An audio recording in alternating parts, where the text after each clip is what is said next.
et héritière de la foi et de l'œuvre qui nous est commune en Jésus-Christ.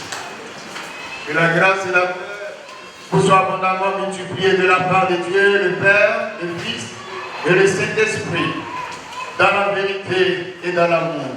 Amen. Amen. Invoquons le Seigneur notre Dieu.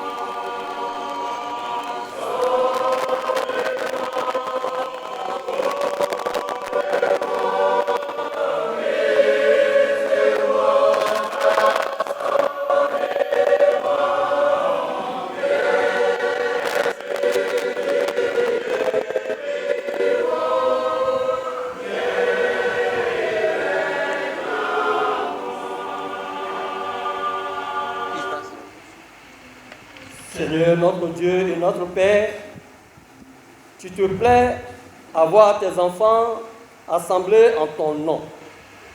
Tu es toujours au milieu de nous selon ta promesse. Nous sommes le peuple dont tu es le berger, le troupeau que ta main conduit. Tu nous rachètes d'âge en âge, de génération en génération. Dans ton amour infini et indéfectible, tu inscris chaque génération dans son temps et avec des expériences nouvelles que tu permets de réaliser pour ta seule gloire.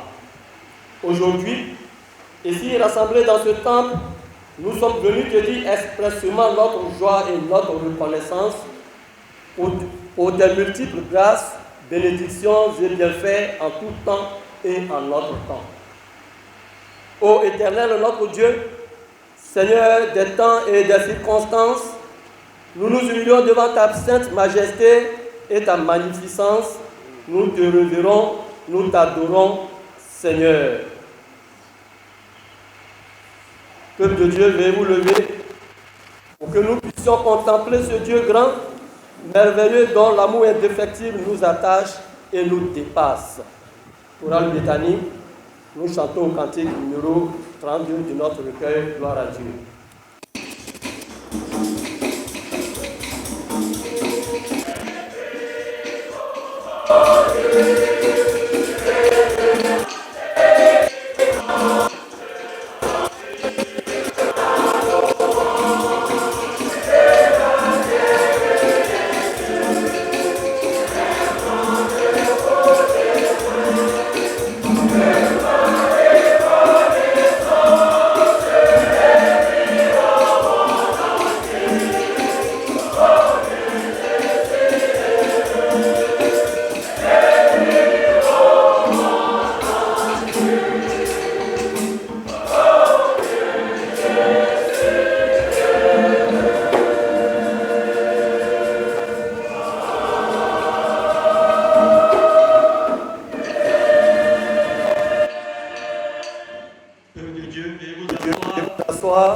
Une attitude de prière, bien sûr.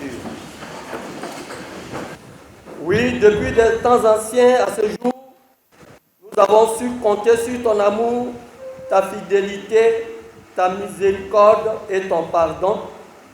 Notre alliance avec toi en Jésus-Christ est demeurée dans les lignes de l'engagement pris avec toi, non sans défaut et sans forfait.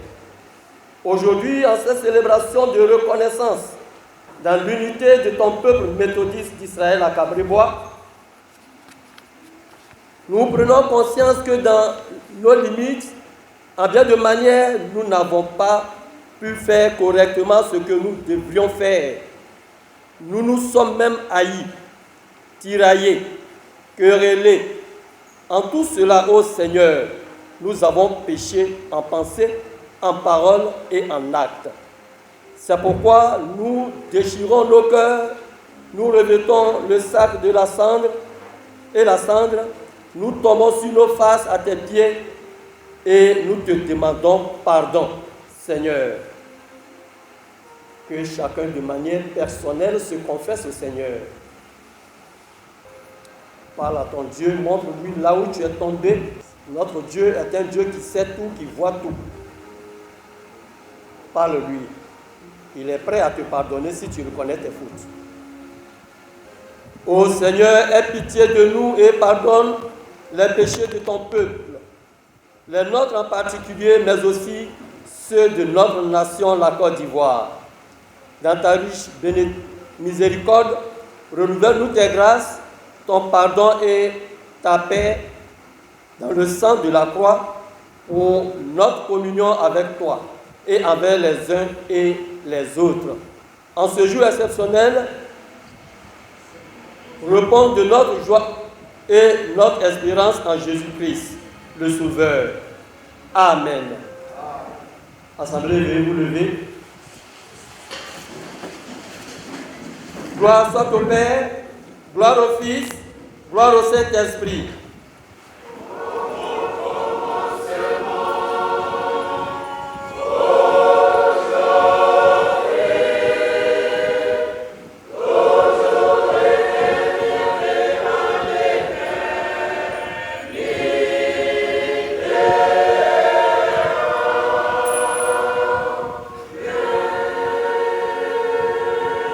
Peuple méthodiste, louez le Seigneur.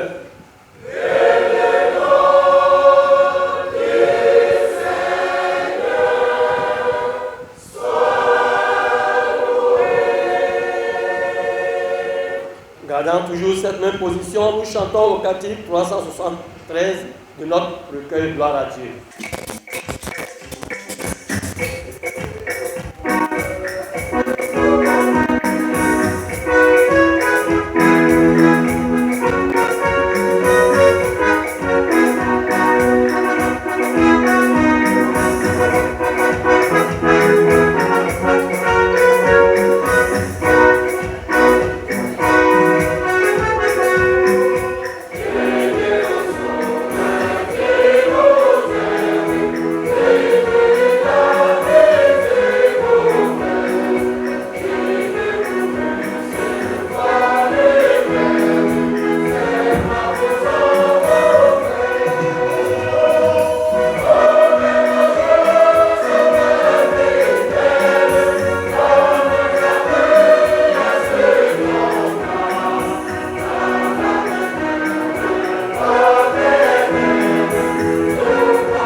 grands invités, en vos qualités distinctives, tout protocole vous annonce. Bien-aimés frères et sœurs dans le Seigneur, peuple méthodiste d'Israël à Cabrébois, voici un des rares moments que Dieu nous donne, moment de rassemblement du peuple méthodiste de cette communauté. Alléluia. Un élément fort à militer en faveur de ce grand rassemblement, à savoir, bien-aimés, il y a de cela un certain nombre d'années, les fils d'Israël ont été dispersés en raison de points de vue divergents, de querelles et de fissures au sein de la communauté. Nous sommes méthodistes. Dieu nous aime. Nous sommes des frères et des sœurs en Christ. Aimons-nous. Nous nous aimons. Donnons-nous la main. Autorisons-nous et travaillons pour le Seigneur. Donnons la main ou autorisons chacun son frère à sa droite et à sa gauche. Veuillez vous lever que chacun donne une main ou autorise son frère qui est juste à sa droite ou bien à sa gauche.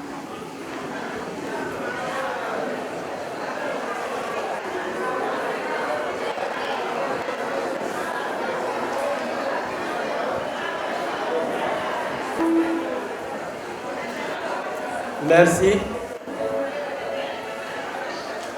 C'est donc ici, aujourd'hui, la journée que l'Éternel a faite, qu'elle soit pour nous un sujet d'allégresse et de joie. Amen. Amen. Nous chantons le Te Deum et Laudamus.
Prions Dieu pour la parole. Ta parole, Seigneur, est source de vie, source de confort, d'unité et de paix. Elle est le repère de nos rassemblements, de joie et d'action de grâce. En ce qu'elle nous donne aujourd'hui, toujours la direction à prendre et à suivre pour demeurer fidèle à Jésus-Christ, notre modèle parfait. Amen. Bien vous redresser. Lecture de l'Ancien Testament tirée de l'Ecclésiaste. Ecclésiaste chapitre 3, et nous lirons les 8 premiers versets. Ecclésiaste chapitre 3, verset 1 au verset 8. Et nous lisons la parole de Dieu. Il y a un temps pour tout. Un temps pour toutes choses sous les cieux. Un temps pour naître. Et un temps pour mourir. Un temps pour planter. Et un temps pour arracher ce qui a été planté. Un temps pour tuer. Et un temps pour guérir. Un temps pour abattre.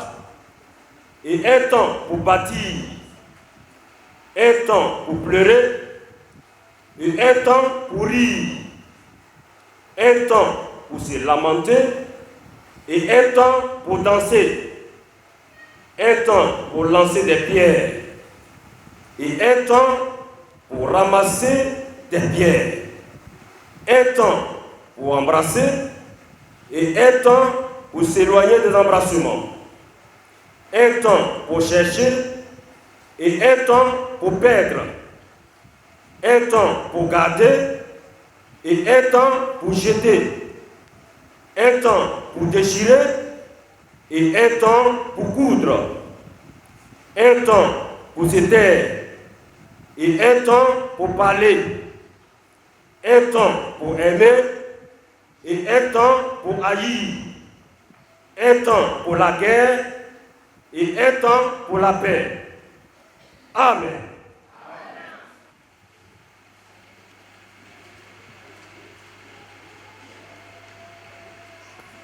Lecture du Nouveau Testament, tirée des Épîtres de Paul aux Éphésiens, chapitre 4, versets 1 à 7. Éphésiens, chapitre 4, versets 1 à 7, que je lis. Je vous exhorte donc, moi, le prisonnier dans le Seigneur, à marcher d'une manière digne de la vocation qui vous a été adressée, en toute humilité et douceur, avec patience, vous supportant les uns les autres avec charité, vous efforçant de conserver l'unité de l'esprit par le lien de la paix. Il y a un seul corps, un seul esprit, comme aussi vous avez été appelés à une seule espérance par votre vocation. Il y a un seul Seigneur, une seule foi et un seul baptême, un seul Dieu et Père de tous, qui est au-dessus de tous et parmi tous et en tous. Mais à chacun de nous, la grâce a été donnée selon la mesure don de Christ. Amen.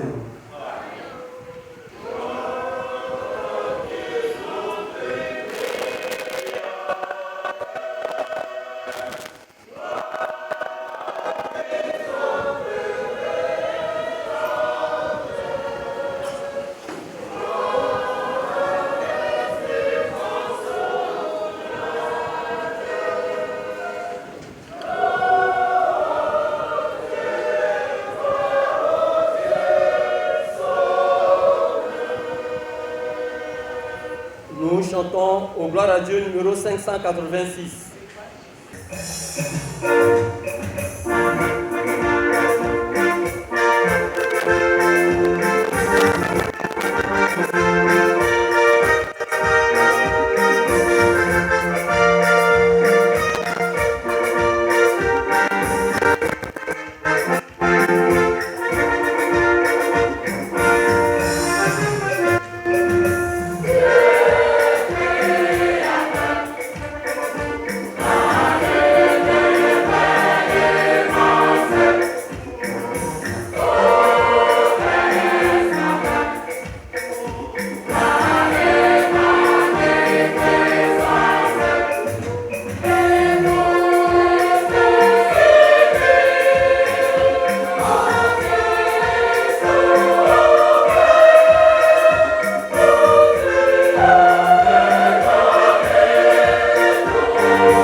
être instruits à tes pieds.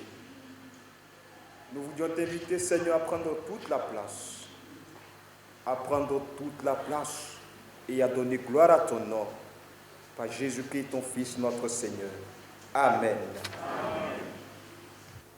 Amenez le veau gras et tuez-le. Mangeons et réjouissons-nous, car mon fils que voici était mort et il est revenu à la vie. Il était perdu et il est retrouvé. Et il commençait à se réjouir. Ces paroles tirées de Luc, chapitre 15, les versets 23 et 24, nous plongent dans la joie des retrouvailles entre père et fils, ou entre fils et père, après plusieurs années de séparation. Il s'agit ici de l'histoire du fils prodige.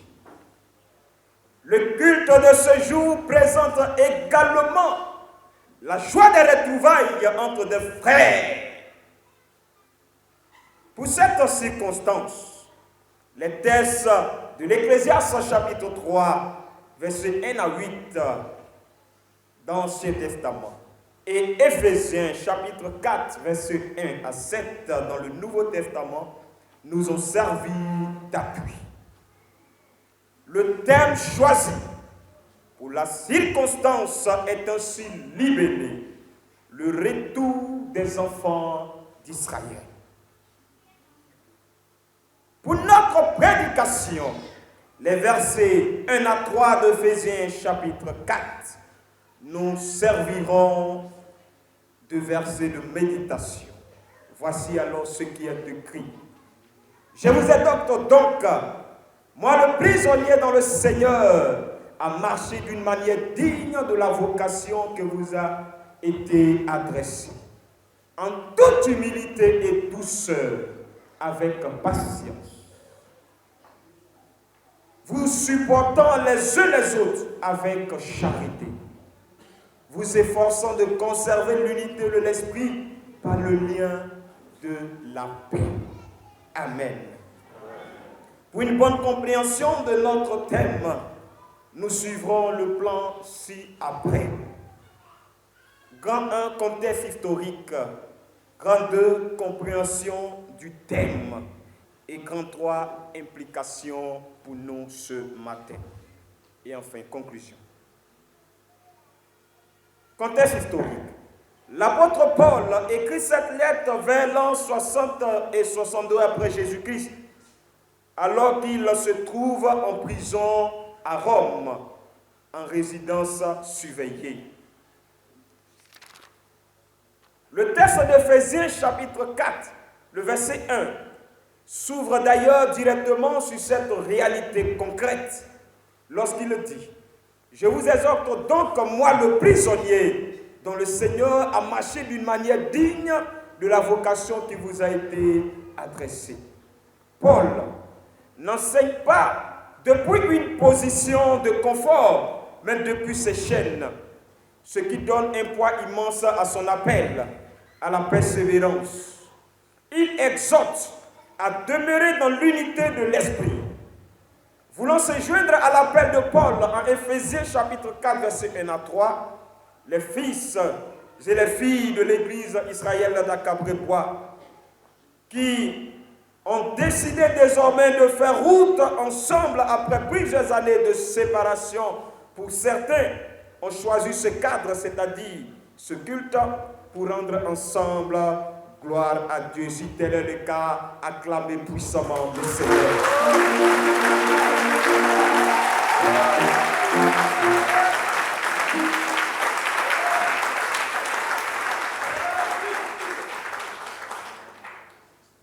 D'où le choix du thème de cette rencontre circonstancielle, le retour des enfants d'Israël.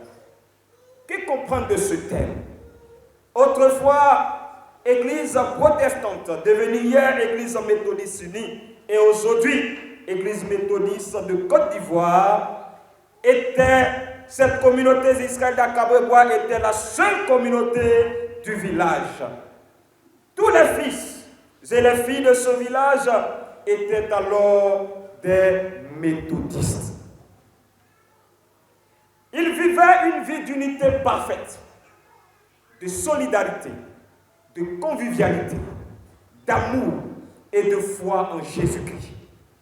Et ce peuple est un exemple de foi dans toute la région et dans la localité, ce qui leur a valu le nom d'Israël. Car les gens disaient qu'ils se comportaient comme des Israélites dans la pratique de la foi, dans l'impiété, dans le mode de vie de chaque jour. Ils étaient régulièrement dans la présence de Dieu et glorifiaient Dieu dans les bons et dans les mauvais moments. Leur vie et leur conduite étaient à l'image des enfants d'Israël.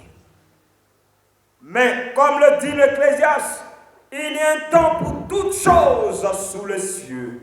Ecclésiaste chapitre 3, verset 1. Ainsi, la crise qu'a connue notre Église hier et bien d'autres raisons ont brisé cette communion, cette unité et la paix qui régnait entre les fils et les filles de cette communauté. Oui, bien-aimés, chacun qui s'est séparé, chacun qui a pris son chemin hier, s'est senti concerné en cette journée, afin de se retrouver pour ensemble donner gloire à Dieu. Le retour nous rappelle que nous sommes arrivés au lieu d'où nous étions partis. Retour, c'est aussi l'action de revenir quand nous parlons de retour des enfants d'Israël. Ce que nous voyons en premier dans cette action de retour, c'est le mouvement. Quand nous parlons de retour, l'action, premièrement qui est vue, c'est le mouvement. C'est-à-dire, partir d'un point A pour un point B, nous revenons au point de départ qui est le point A d'où nous sommes partis. Or, l'expression de retour va au-delà du mouvement ou du déplacement. Selon l'évangile de Luc chapitre 15, versets 11 à 32, et Genèse chapitre 32 et chapitre 33, qui nous relate le retour du fils prodigue et le retour de Ésaü vers son frère Jacob, nous dégageons 3 étapes dans l'action de retour ou de revenir. Premièrement, la prise de conscience. Le retour ne se fait jamais sans prise de conscience. Pour celui qui décide de revenir, c'est qu'il a pris la conscience de sa situation, de sa vie. Alors il décide de revenir à son lieu, là où il était parti. La deuxième action, c'est la décision. Nous ne pouvons pas revenir sans décision. Et la décision nous donne cette force de nous lever afin de repartir. Et enfin, le mouvement qui est le retour est alors la dernière étape ou la dernière action menée. Lorsque ces 3 étapes sont respectées, il ne reste qu'une seule chose. Il ne reste qu'une seule chose. C'est ce qui nous réunit ici ce matin. Quand ces 3 étapes sont respectées, il ne reste qu'une seule chose qui est la réjouissance. Alléluia. Quand ces 3 étapes sont respectées, bien-aimé, c'est la réjouissance qui nous reste. Touche ton frère, dis-lui, réjouissons-nous. Dis-lui, réjouissons-nous. Car désormais nous sommes ensemble. Maintenant, dis-lui, réjouissons-nous car désormais nous sommes ensemble. réjouissons-nous, car désormais nous sommes ensemble. Quelle implication pour nous à ce culte de reconnaissance.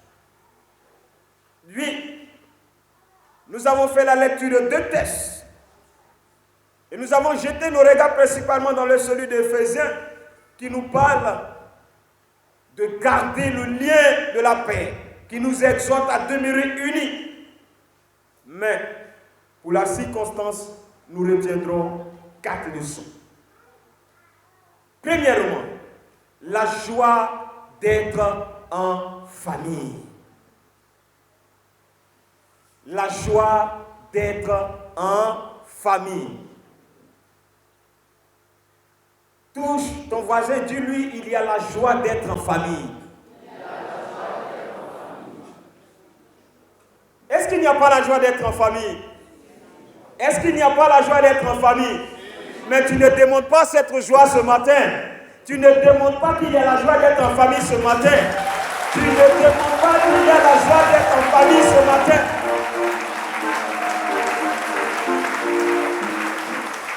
La joie d'être en famille. Quand nous sommes partis, nous sommes restés loin de la famille et que nos inquiétudes semblent se multiplier. Quand nous avons pris conscience que nous avons laissé la famille en arrière, nous avons pris conscience qu'il y a des frères et sœurs que nous avons abandonnés pendant plusieurs années. Quand nous avons pris conscience que nous avons laissé nos pères, nos mères, nos frères et sœurs, nous prenons la décision d'aller vers eux. Et quand nous les retrouvons, c'est la joie d'être en famille. C'est la joie d'être en famille selon que nous le déclare le psalmiste dans le psaume 133, le verset 1. Il est doux et agréable pour des frères et sœurs de demeurer ensemble. La joie d'être en famille. Dans cette joie d'être en famille, on ne regarde pas l'intérêt de soi, mais on regarde l'intérêt communautaire. Dans la joie d'être en famille, on ne regarde pas l'intérêt de soi, mais on regarde l'intérêt de l'autre, l'intérêt de la famille, parce que c'est ensemble que nous sommes heureux. Je suis dehors, je me réjouis, je vis heureux, mais loin de mes parents, loin de mes frères et sœurs, quelle est alors la finalité de cette joie si mes parents ne sont pas avec moi? Le fils prodige se sentit concerné. Loin de ses parents, il s'est dit, je me lèverai, j'irai vers mon père. Quand son père l'a vu, son père était dans la joie de voir son fils qui longtemps avait quitté la maison. Pour lui, ce n'est pas ce que son fils a dépensé qui est le plus important. Pour lui, ce n'est pas ce que son fils a perdu qui est le plus important. Le plus important, c'est la joie de retrouver son fils, la joie de retrouver ma soeur, la joie de retrouver mon frère. C'est ce qui est important. Et c'est ce qui doit nous caractériser ce matin. Bien-aimé, si je suis là ce matin et que je vois mon frère, je dois être dans la joie.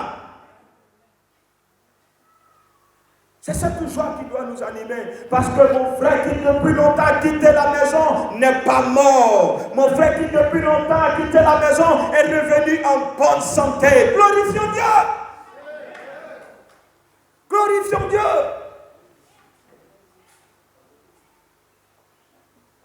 La joie d'être en famille. Deuxième leçon. Il nous faut conserver l'unité pour la vie et le survie de notre Église. Il nous faut conserver l'unité. Demeurons ensemble.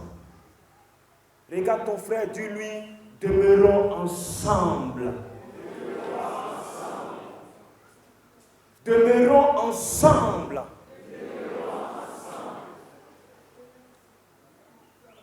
Lorsque nous demeurons ensemble, nous devenons plus que vainqueurs. Parce que nous unissons nos efforts. Nous ne cherchons pas à nous glorifier personnellement, mais nous cherchons la gloire de tous. Je ne cherche pas à retarder mon frère parce que c'est lui qui sera vu, mais plutôt je l'accompagne dans l'œuvre, même si je ne suis pas vu. L'unité appelle à joindre nos efforts pour faire avancer l'œuvre de Dieu. L'unité appelle à ne plus considérer nos moyens comme étant les nôtres, mais comme étant les moyens de tous pour la gloire de Dieu. L'unité amène à ne pas considérer nos forces comme étant notre force personnelle, mais à considérer notre force comme la force de tous pour l'avancement de l'Église. On ne doit pas se glorifier. Je suis maître de cœur, je suis père, je suis pasteur, catéchiste. Mais, je suis hypocrite. Je n'aime pas mon frère, je n'aime pas ma soeur. Je suis contre l'unité. Comment est-ce que je peux faire avancer l'Église? Comment je peux faire avancer l'Église? Bien aimé, s'il y a quelque chose que nous devons conserver, c'est l'unité. Si hier, nous étions dehors, si maintenant nous sommes arrivés dans la maison, conservons l'unité. L'unité nous rendra forts. L'unité nous rendra capables d'accomplir même les moindres choses que hier nous étions incapables d'accomplir. Jetons un regard sur la vie, sinon sur le balai. Lorsqu'une brindille est retirée de l'ensemble, elle peut facilement se briser. Elle peut facilement se briser. Mais si elle est jointe à l'ensemble, difficilement le balai se brise. Même avec toutes les forces extérieures capables, le balai résistera. Si nous sommes ensemble, les forces extérieures se manifesteront, mais nous serons plus que vainqueurs par Jésus-Christ qui nous fortifie.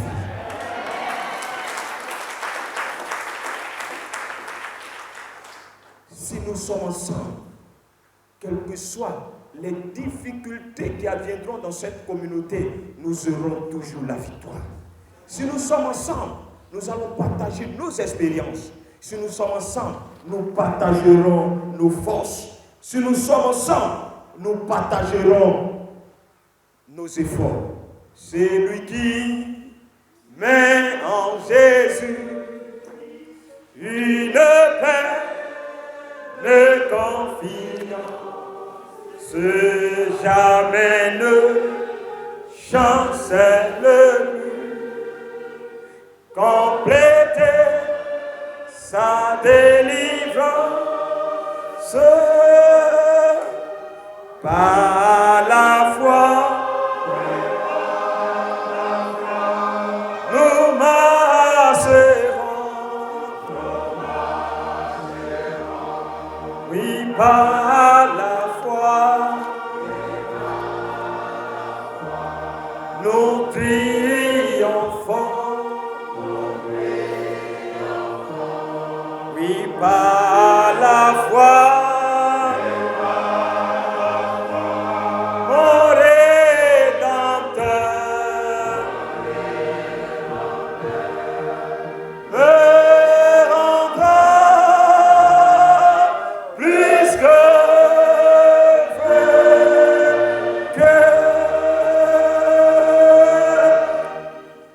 leçon, recherchons la paix avec tous.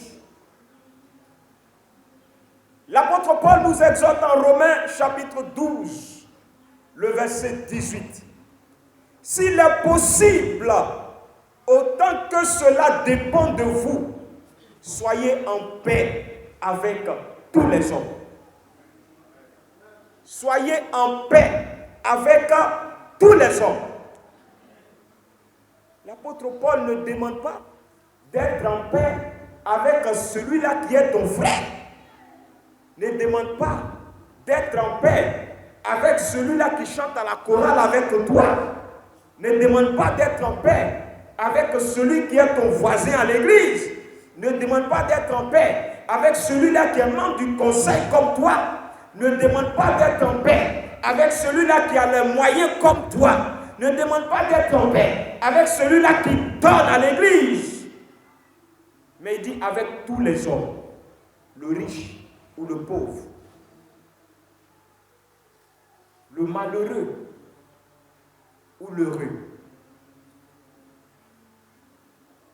le travailleur ou le sans-emploi, le marié ou le célibataire. Soyez en paix avec tous. Soyez en paix avec tous. Pourquoi haïs-tu ton frère? Pourquoi haïs-tu ton frère? Que recherches-tu? L'amour du peuple? Que recherches-tu? La grandeur? Que recherches-tu? L'élévation? La gloire? Pourquoi haïs-tu ton frère? Pourquoi haïs-tu ton frère? Nous sommes tous frères et sœurs d'une même famille. Aimons-nous. Autant que cela dépend de nous, soyons en paix avec tout le monde. Aujourd'hui, il y a des personnes qui ne se parlent pas. Tout simplement parce que mon frère ou ma soeur est devenu riche et moi je n'ai pas eu le temps ou les moyens de le devenir. Alors je hais mon frère.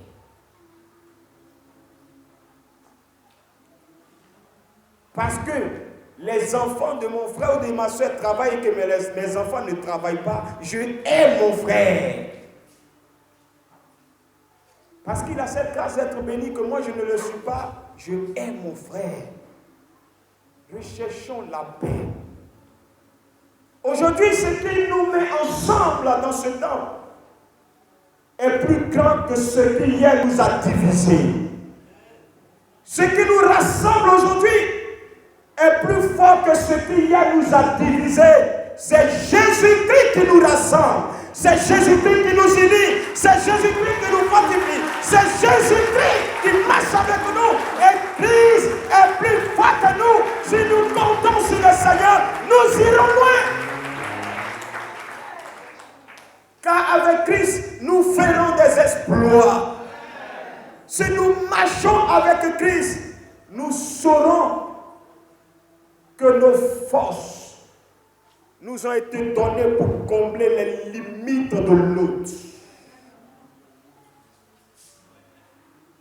Si nous marchons avec Christ, nous verrons notre frère ou notre sœur comme étant nous-mêmes. Au lieu de le combattre, nous prierons pour lui. Au lieu de le haïr, nous prierons pour lui. Bien-aimés, on ne peut rechercher la paix et être en paix avec soi-même si on n'a pas la paix avec Christ. C'est pourquoi nous devons premièrement rechercher la paix avec Christ. Nous devons rechercher la paix d'abord avec Jésus-Christ. Celui-là qui nous a rassemblés en ce lieu. Si tous avaient accepté et compris que le pas que nous devons tous poser est le pas pour la gloire de Dieu, cette église allait refuser le monde. Cette église allait refuser le monde. Mais nous avons regardé à notre propre intérêt. Nous avons regardé à notre propre intérêt. Il est temps pour nous de manger dans la même assiette. Il est temps pour nous de boire dans le même verre. Il est temps pour nous de changer même les chaussures pour porter, parce que c'est ça l'unité. Il est temps pour nous de regarder ensemble dans la même direction. Parce qu'aussi longtemps que nous avons été loin les uns les autres, qu'est-ce que nous avons pu produire de meilleur?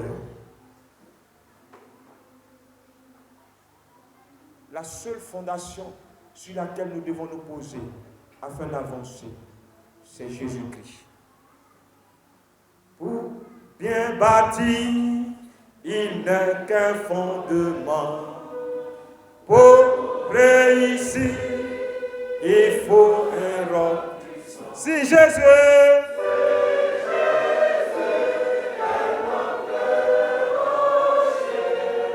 nous serons pour toujours à l'abri du. Si Jésus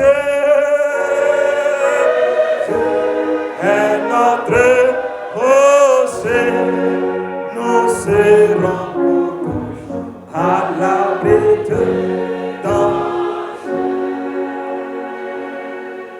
Romains 13, verset 8, on nous dit ceci: ne devez rien à personne, si ce n'est complété.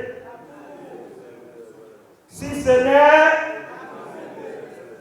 que vous aimez les uns les autres, ne devez rien à personne. Ce que nous avons tous ce matin comme crédit, pour dire ça de façon simple, comme crédit à devoir à notre frère ou à notre soeur, c'est l'amour. C'est l'amour. C'est l'amour. Ce que nous avons à donner à notre frère ou à notre soeur, c'est l'amour.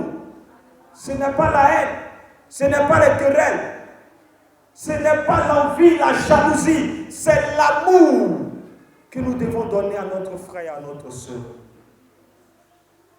Il est temps de nous aimer comme Christ nous aime.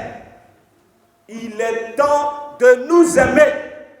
L'Ecclésiaste ici hier, il y a eu un temps pour se jeter des pierres. C'est aussi le temps de ramasser ces pierres. Oui, les pierres que nous sommes jetées hier, c'est le temps de ramasser ces pierres pour bâtir une muraille forte. Nous sommes jetés trop de pierres. Ces pierres peuvent servir à la construction d'un édifice. Les pierres que nous sommes jetées hier peuvent servir à la construction d'un édifice. Et ce matin, pendant que nous sommes assis ici, il y a certains qui ont encore des pierres là dans leur poche pour encore aller les jeter. S'il te plaît, garde ces pierres pour la construction de l'édifice. Si tu as encore une pierre dans ta poche pour aller les jeter à ton frère ou à ta soeur, garde-la pour la construction de l'édifice. Il n'est plus le temps de jeter des pierres. Il n'est plus le temps. Le temps est arrivé pour bâtir.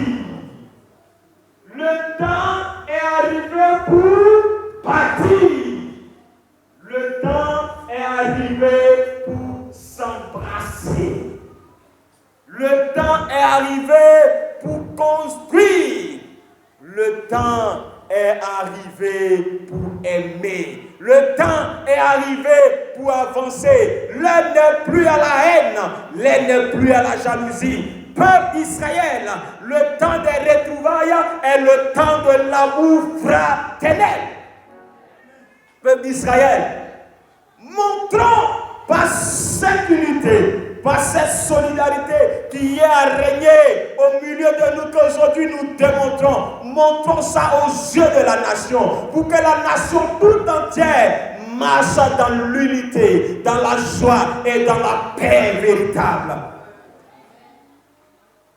Enfin, la dernière leçon que nous devons retenir ce jour. Le retour est un signe de maturité. Tous ne décident pas de retourner. Tous ne prennent pas la décision de retourner. Seuls ceux qui sont matures, ceux qui ont compris que retourner est nécessaire, ceux qui ont compris que revenir à la maison est nécessaire, ceux qui ont compris qu'en retournant, c'est la joie partagée à toute la famille. Néhémie était dans un palais royal. Il vivait sa vie, une vie heureuse, une vie pleine, comblée. Mais il s'est souvenu qu'il a laissé ses pères. Pourquoi doit-il vivre heureux dans la joie pendant que d'autres souffrent et pendant que la maison de l'Éternel est en ruine? Néhémie a pris conscience. Il a pris la décision de retourner et il a fait le mouvement vers ses frères. Signe de maturité. Quand on est mature, on retourne à la maison pour apporter son expertise. Ce que tu as, apporte-le à la maison pour faire avancer l'œuvre de Dieu.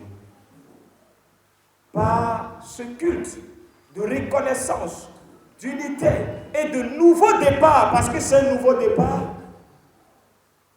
que celui qui est maçon soit maçon pour l'Église, que celui qui est comptable soit comptable pour l'Église, que celui qui est enseignant soit enseignant pour l'Église, que celui qui est choriste serve pour la gloire de Dieu. Que chacun comprenne que nous devons œuvrer pour la gloire de Dieu. Nous devons tout faire pour la gloire de Dieu. Et celui qui est mature ne considère pas ce qui est passé, parce que pour lui, toute chose concourt au bien de ceux qui aiment Dieu. Si hier c'est arrivé, gloire à Dieu, mais aujourd'hui, le Seigneur veut que nous donnions gloire. Toutes choses concourent au bien de ceux qui aiment Dieu. Toutes choses concourent au bien de ceux qui aiment Dieu. Ne voyons pas ce qui s'est passé hier. Mon frère qui est parti, avec qui on était à l'église, et qui a décidé d'aller dans une autre communauté, ou même ne va plus à l'église. Ne voyons pas cela comme un obstacle ou une limite. Continuons de le sensibiliser. Continuons de le sensibiliser. Arrêtons de toujours lui jeter la pierre. Conservons cette pierre-là pour que le temps que lui aussi le reviendra, les pierres qu'il ramassera nous permettront ensemble de construire. Toutes choses concourent au bien de ceux qui aiment Dieu. Dis cela à ton voisin. Tu ne lui as pas bien dit. Dis-lui, toutes choses concourent au bien de ceux qui aiment Dieu.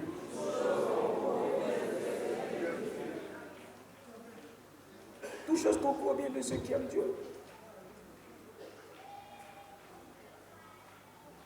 Quand nous savons que toutes choses concourent au bien de ceux qui aiment Dieu, nous glorifions Dieu et nous cherchons la joie de tous. C'est l'histoire de cet homme-là qui, un jour, est allé à la chasse. Il allait régulièrement à la chasse seul. Il allait seul et il revenait tard. Et quand il revient, son maître qui l'a envoyé lui dit, mais tu es parti à la chasse, tu as mis le temps et tu n'as rien apporté comme gibier. Il lui dit, maître, toute chose concourt au bien de ceux qui aiment Dieu. Et un jour, il est allé avec son maître.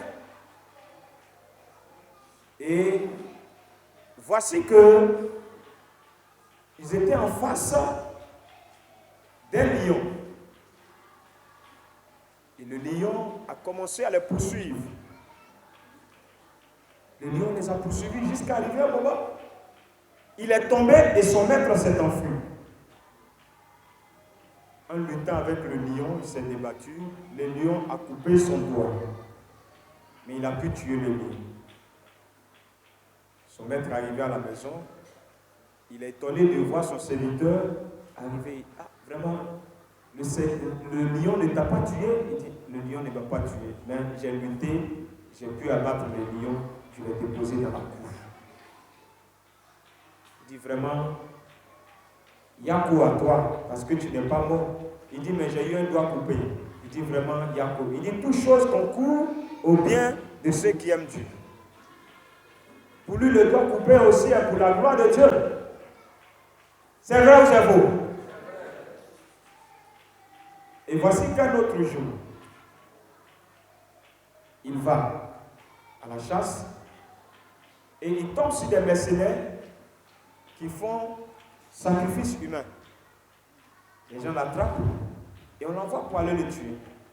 On dit, ah, voici quelqu'un qu'on va tuer. Donc ils l'ont gardé dans une chambre secrète et le moment est arrivé pour l'exécuter. Il faut alors voir s'il est complet. On vérifie. On dit non, lui là, il n'est pas complet. Parce qu'il manque un doigt pour qu'il soit complet. Donc il ne peut pas servir au sacrifice. Et ils l'ont libéré. Acclame le Seigneur. Voici comment le serviteur a été libéré.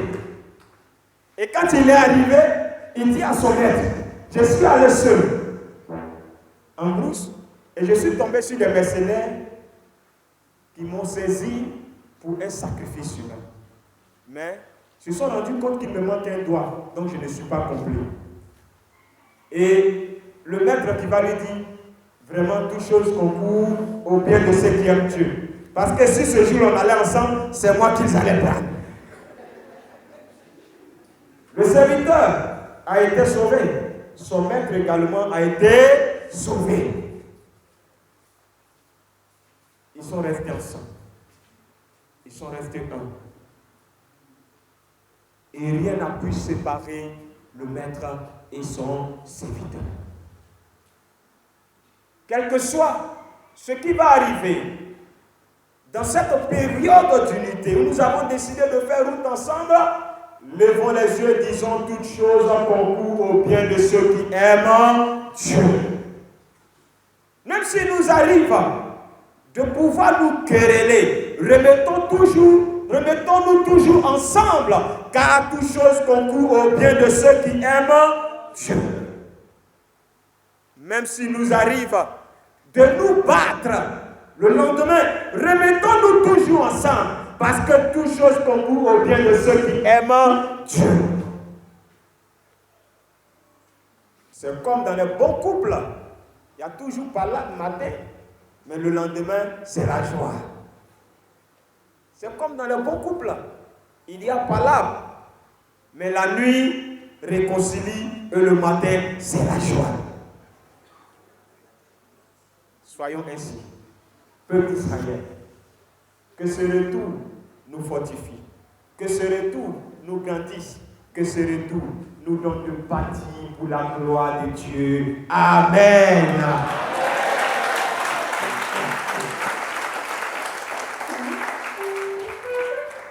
Méditons ces paroles que nous venons d'entendre pour la gloire du Seigneur. Bien-aimés dans la communion de l'Église universelle, veuillez vous tenir debout et confessons notre foi chrétienne en disant « Je crois en Dieu,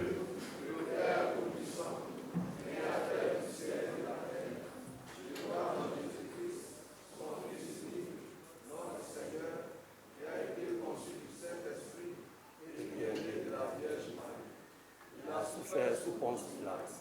Il a été crucifié, il est mort, il a été enseveli, il est descendu aux enfers. Le troisième jour, il est ressuscité d'un mort, il est monté au ciel, il s'est assis à la droite de Dieu, le Père Tout-Puissant. Et là, il viendra pour juger les vivants et les morts. Je crois au Saint-Esprit, je crois à la Sainte Église universelle, à la communion des saints, à la résurrection des péchés, à la résurrection de la chair et à la vie éternelle. Frères et sœurs, veuillez vous asseoir et nous sommes dans la prière d'intercession. Seigneur notre Dieu, notre Père, en ce jour, ce grand jour de communion méthodiste, toutes nos actions de grâce montent vers toi, pour ton amour et ta fidélité envers ton Église, de génération en génération et en notre temps. Nous te bénissons, notre Dieu, notre Père, et nous avons appelé chacun et chacune de nous en son temps à la connaissance de ta vérité. Et nous avons ouvert le trésor de ta sainte parole. Et nous avons nourri, consolé, restauré par Jésus-Christ, le pain vivant descendu du ciel. Nous te bénissons d'avoir rassemblé notre Église autour de ton chef unique, le Sauveur, qui s'est offert une fois pour toutes en sacrifice pour ôter le péché du monde. Oui, Seigneur Jésus-Christ, et époux de l'Église, bénis ton Église dans le district ordinaire de Lakota, la nôtre en particulier. Le circuit de Lakota, avec son premier responsable, le surintendant Claude Akalat, ses pasteurs, ses catéchistes, ses responsables laïcs à tous les niveaux et ses membres en tout lieu, en particulier dans le circuit de Lakota. Soit avec nos autorités qui gouvernent ce département, depuis le corps préfectoral municipal jusqu'aux différentes localités de nos villages. Éclaire et inspire les membres du gouvernement dans leur quête des mesures idoines fondées dans l'amour qui concourent à l'équilibre et à la paix aujourd'hui en Côte d'Ivoire. Souviens-toi, ô notre Dieu, notre Père, de tous les malades. Oui, Seigneur, nos malades, nos affligés, nos prisonniers, de nos nécessiteux, de tous genres. Nous appelons, Seigneur notre Dieu, sur tous, des compassions infinies. Accorde-nous, Seigneur, de reconnaître en toi notre bienfaiteur et notre secours dans les circonstances difficiles et périlleuses de notre vie, cette vie que nous menons.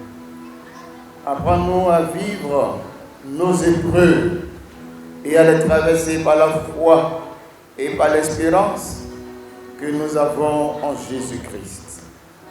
Oui, Seigneur, donne-nous en ce jour d'action de grâce un nouveau baptême de ton esprit, pour qu'il nous consacre à nouveau à ton service, pour perpétuer, oui Seigneur, pour perpétuer l'œuvre de ton Église ici, dans cette communauté Israël d'Akabrebois. Donne-nous-en, Seigneur, les moyens et les vertus d'amour, d'unité et de paix à lesquelles, à l'intérieur comme à l'extérieur, rien ne pourra se faire. Ô Seigneur, libère-nous de toute entrave à ton œuvre. Rends-nous confiants les uns des autres, généreux pour toi au regard de tes multiples grâces et bienfaits envers nous, envers notre Église, dans ce district, dans ce circuit, dans ce secteur et dans notre pays.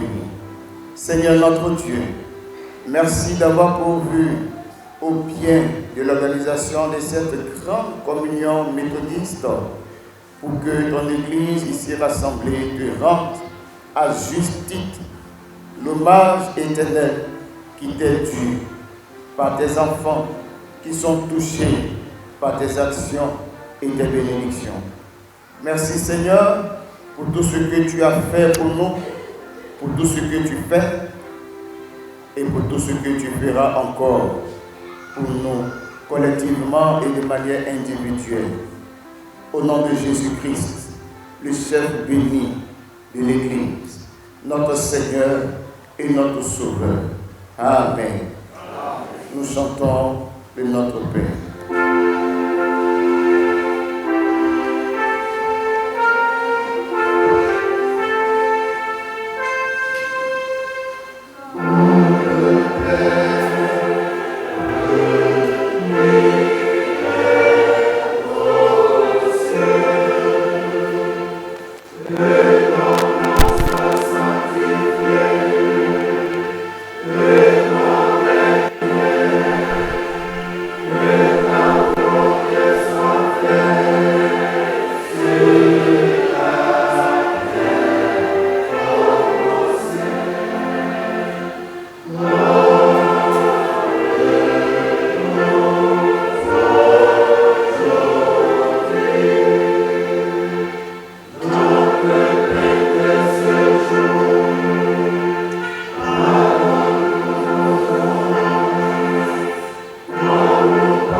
C'est pour nous le moment d'exprimer notre reconnaissance à l'Éternel à travers nos dons et nos offrandes.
Bénissons nos offrandes. Notre Dieu, voici ce que ton peuple donne pour faire avancer ton règne sur la terre des hommes.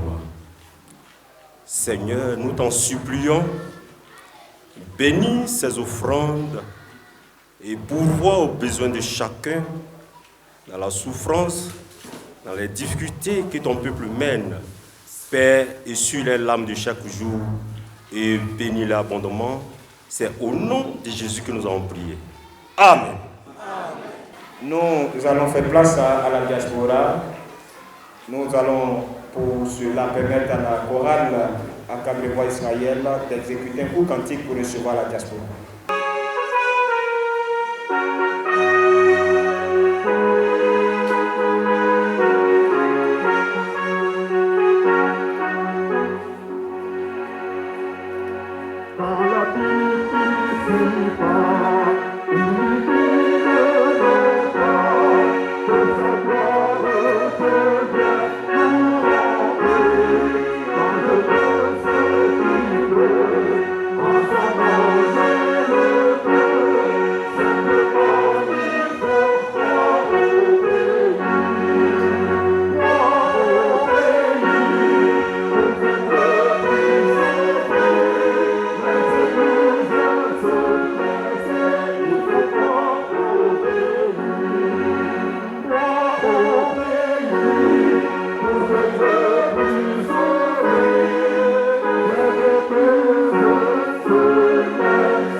La prédication du jour.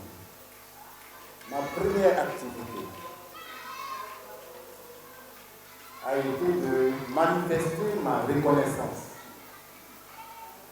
à tous mes parents, à tous les anciens, ceux qui ne sont plus là, mais ceux qui sont encore là par la grâce de Dieu. Cette reconnaissance est profonde. Et je voudrais ici commencer par les citer. Je les vais appeler les pionniers. Je vais appeler ces pionniers. Ceux qui ne sont pas là, je vais appeler leurs représentants. Pour qu'on puisse leur offrir un diplôme. Juste pour qu'on se rappelle que c'est grâce à eux que nous autres, nous sommes aujourd'hui là. Je me rappelle encore, quand on était tout petit, le pasteur l'a dit, l'église méthodiste de Zaïboué était une église unie. J'allais dire une église bénie. Et c'est cette force qui nous a permis aujourd'hui d'être sur la trace. C'est pourquoi le cantique qu'on vient de chanter, je voudrais bien qu'on lise les paroles. Quand la Bible ici-bas illumine nos pas de sa gloire, Dieu vient nous remplir. Quand je veux ce qu'il veut, en son nom, je ne peux. Simplement, il faut croire et obéir. Croire, obéir. Pour que Dieu puisse ouvrir les églises célestes, il faut croire, obéir. Quand la Bible nous guide, quand la Bible est notre console, tout ce que nous voulons, nous l'avons. Mais simplement, il faut croire et obéir. Si vous lisez toutes les strophes, vous avez la bénédiction, vous avez tout. Mais il faut que la Bible soit notre guide, notre boussole. Je vous remercie.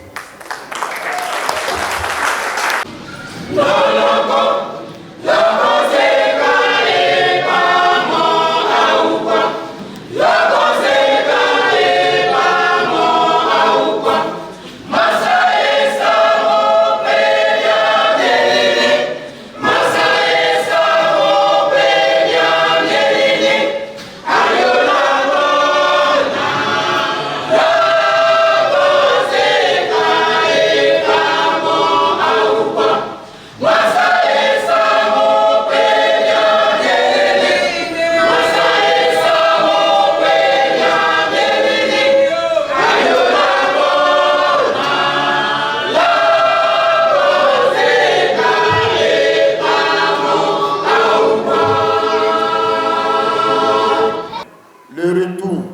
des enfants d'Israël.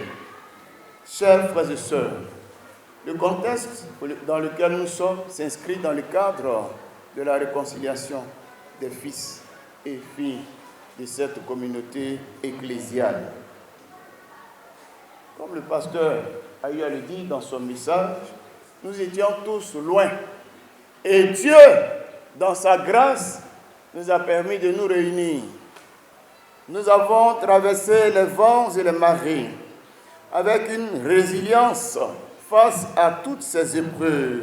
Mais en ce jour béni, ce grand jour, Dieu ouvre une nouvelle ère pour Israël d'Akabrebois.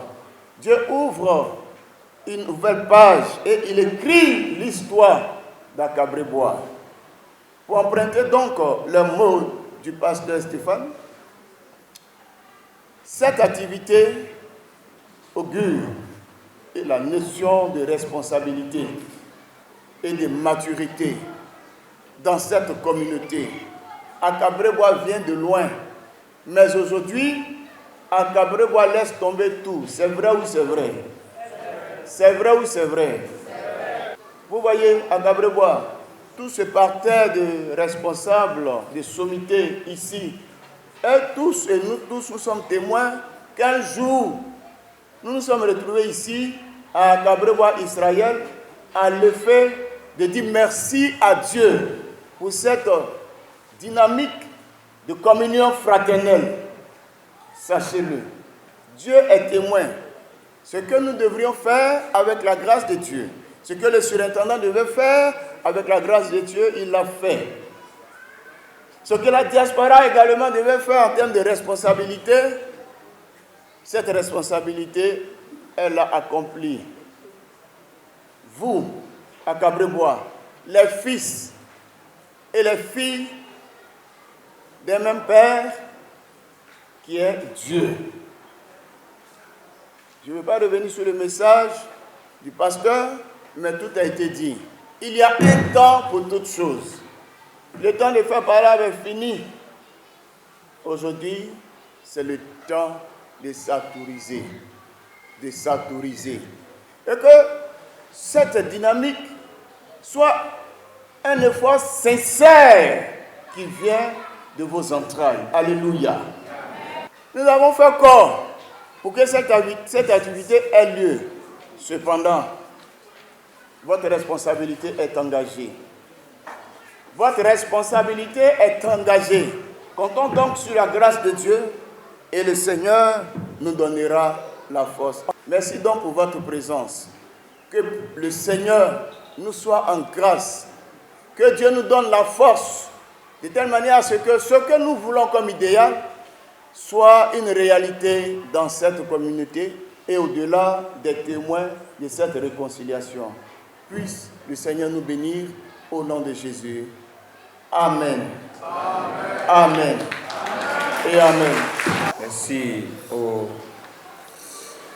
représentant du surintendant, le secrétaire du district de Lakota.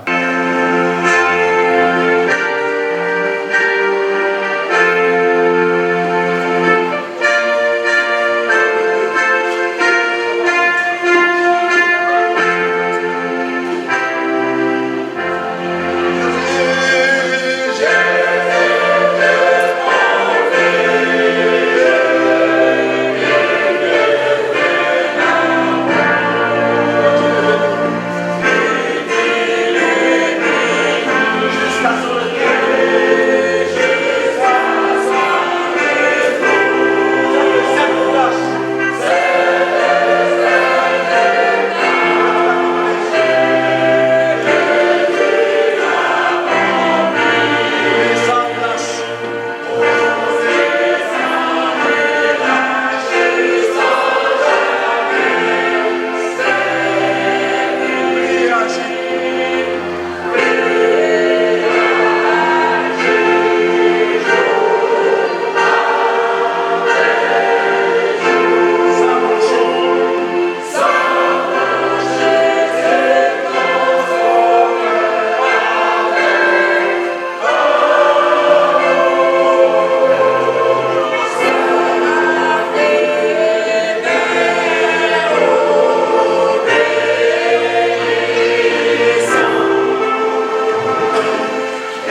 de la consolation et de l'espérance vous donne d'avoir les mêmes sentiments les uns envers les autres, selon Jésus-Christ.